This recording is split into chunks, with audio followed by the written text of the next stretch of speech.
In his last will and testament, Thomas Ivory is listed as a builder and timber merchant.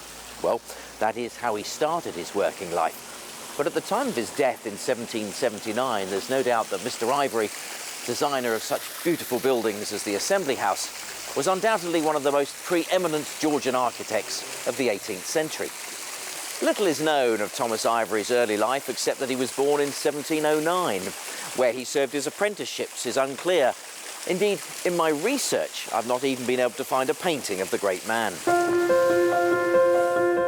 His first large commission as a builder and timber merchant was at Thrigby Hall in 1735, and we know he advertised in the Norwich Mercury for joinery work some 10 years later, but it's not until his appointment as carpenter at the Great Hospital of 1751 that the creative work of Thomas Ivory is detailed.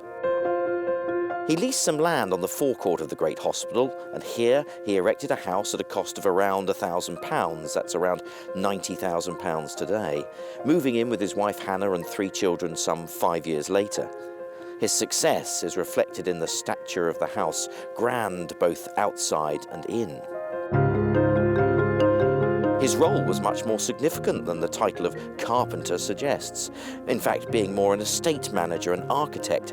Indeed, he lived here throughout the remainder of his life. In 1751, he began building the Methodist meeting house in Bishopgate, which became known as the Tabernacle, and an adjoining house for the preacher. Sadly, both were demolished in 1953 and now recognised only by this plaque. This was followed by the commission for the Octagon Chapel in Colegate, described by John Wesley subsequently as perhaps the most elegant one in Europe.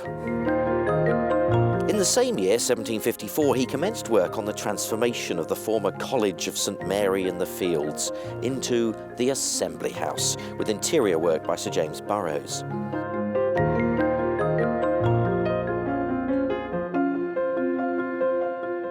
The building of a theatre adjacent to the Assembly House had been the intention of the proprietors, but money was lacking. Thomas Ivory agreed to build it, but requiring another £600 to complete the work, he persuaded a group of local gentlemen to invest £20 each, payable in instalments as work progressed. The new theatre, said to be based upon London's Drury Lane, opened in 1758. Ivory's final and terminal commission was at Blickling Hall, where he carried out some alterations in the original Jacobean style. Sadly, he suffered an injury when a large piece of timber fell on his leg. He did not recover and died in August that year. Thomas Ivory and his wife Hannah are buried here at Norwich Cathedral with this memorial plaque created by his nephew John Ivory. Thomas had been a chorister here. He and Hannah had married at the small St Luke's Chapel, and he'd carried out some remodelling work of the choir furnishings.